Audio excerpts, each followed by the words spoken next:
आपको बता दें, ये जो सीधी सी लाठी है आज हमारे बिगड़ते पोस्चर की कहानी बता रही है। मोबाइल और लैपटॉप पर झुकते झुकते गर्दन आगे निकल रही है, कंधे नीचे गिर रहे हैं और सीधी रीढ़ धीरे धीरे सवालिया निशान बनती जा रही है। इसी गलत पोस्चर से गर्दन और ऊपरी पीठ के जोड़ पर उभार दिखने लगता है, जिसे नेक हम्प या टेक नेक कहते हैं। इसके शुरुआती लक्षण हैं गर्दन में अकड़न, कंधों में खिंचाव, सिर के पीछे दर्द और फिर गर्दन घुमाने में परेशानी आना। दरअसल सिर सीधा हो तो गर्दन करीब 5 किलो वजन संभालती है, लेकिन सिर जितना आगे झुकता है दबाव उतना बढ़ता जाता है। ज्यादा झुकने पर गर्दन को करीब 25 से 27 किलो तक भार झेलना पड़ सकता है। यानी मोबाइल हल्का है लेकिन आदत भारी है। बिल्कुल ठीक। लगातार झुकने से गर्दन और छाती की मांसपेशियां कड़ी हो जाती हैं, जबकि अपर बैक कमजोर पड़ने लगता है। नतीजा, ठुड्डी बाहर, कंधे आगे और पीठ गोल। लेकिन हर उभार गलत पोस्चर से नहीं होता है। फैट, बढ़ती उम्र, ऑस्टियोपोरोसिस या फिर रीढ़ की बीमारी भी वजह हो सकती है।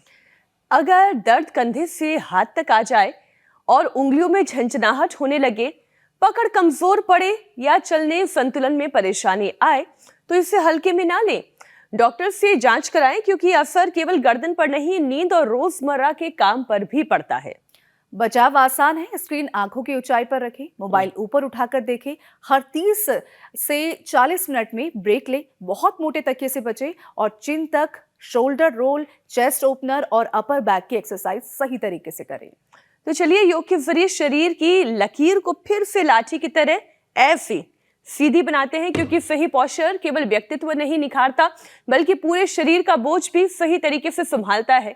स्वामी जी हमारे साथ जुड़ चुके हैं। स्वामी जी, लकड़ी की तरह सीधा रखना है लेकिन रीढ़ की हड्डी भी लचीली बनी रहे। प्रणाम, बहुत बहुत स्वागत आपका। प्रणाम स्वामी जी। हाँ, सीधापन भी होना चाहिए, उसमें लचीलापन भी होना चाहिए और शरीर में गठीलापन भी होना चाहिए। दरअसल ये जो मनुष्य का शरीर है ना, ये भगवान की सर्वश्रेष्ठ रचना है। हमने भगवान के विधान का, योग के विधान का अनादर करके अपने जीवन में कितने दुख, कितनी दर्दें, कितनी तकलीफें, कितने कष्ट हमने खुद पैदा कर लिए। यदि हम रोज, अब बताओ, ये इतने से अभ्यास तो सब कर सकते हैं सर। ये ऐसे ऐसे, ये ऐसे सीधे रखे, कमर को सीधे बैठे, बैठने का पोस्चर, सोने का पोस्चर हमारा सीधा होना चाहिए। अब कहेंगे सीधे बैठ तो सकते हैं, सीधे सो कैसे सकते हैं? ये ऐसे, ये फिर ये ऐसे हाथों को ऐसे किया, सिर के पीछे यूँ बांधा, हाथों से सिर की और सिर से हाथों की और एक दूसरे के एंटी प्रेशर दिया। तो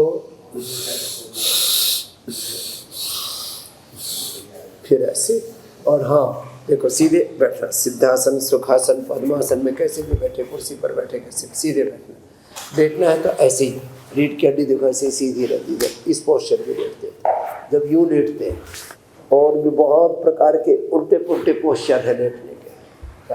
ऐसे जब लेटते हैं, इसमें रीढ़ की हड्डी के ऊपर एक दूसरी तरह का दबाव आता है ऐसे। तो ये सारे पोस्चर अच्छे नहीं है। तो सीधे लेटे, सीधे बैठे, चलो खड़े होकर के ताड़ासन करना है। फिर इसमें हम एक्यूप्रेशर भी कराते हैं, एक्यूपेंचर भी कराते हैं, कायोप्रैक्टिक भी कराते हैं, बस्ती भी करवाते हैं, खाली पेट पे ऑर्थोग्रिड भी देते हैं, एलोवेरा, गिलोय, पारिजात, निर्गुंडी, सहजने का रस पिलाते हैं। कोई लहसुन खाते हैं तो उनको लहसुन भी खाली पेट खिलाते हैं। जो लहसुन नहीं खाते उनको हम सुबह सुबह गोदन करके बना देते हैं। सारे जितने भी पीड़ा देने वाले, दर्द देने वाले, कष्ट तकलीफ देने वाले जितने भी टॉक्सिन्स, ऑक्सीडेंट्स हैं, उनको शरीर से बाहर निकाल देते हैं, बाहर खदेड़ देते हैं। आज सारे बीमारियों को जीवन से ही खदेड़ देना और जीवन को पूरा निरामयम, ये देखो निरामयम का ही पूरा परिसर है। जहाँ हम करें ताड़ासन, तिर्यक ताड़ासन, ये स्ट्रक्चरल बैलेंस के लिए बहुत ही अच्छे अभ्यास है। ताड़ासन, तिर्यक ताड़ासन और ये कटी चक्रासन। ऐसे दोनों हाथों में छाती जितना फासला और यूँ हाथ ऐसे भी और ऐसे भी, ये और फिर एक ऐसे रूप से इतना इसको करते हैं। जिनको चक्कर आते हैं पहले वर्टिगो हो उनको ध्यान से करना है, आंखें खोल के करना है और उधर जिसमें से चक्कर ना आए। अब अभ्यास से तो ऐसे खड़े खड़े पूरे भी झुक जाते हैं, उसके लिए थोड़ी सी फ्लैक्सिबिलिटी ज़्यादा रिक्वायर्ड। फिर इतना तो सभी कर सकते हैं। चलो ये बैठ करके ये ऐसे ही करके अपने तन मन जीवन को सब संभाल रहे हैं।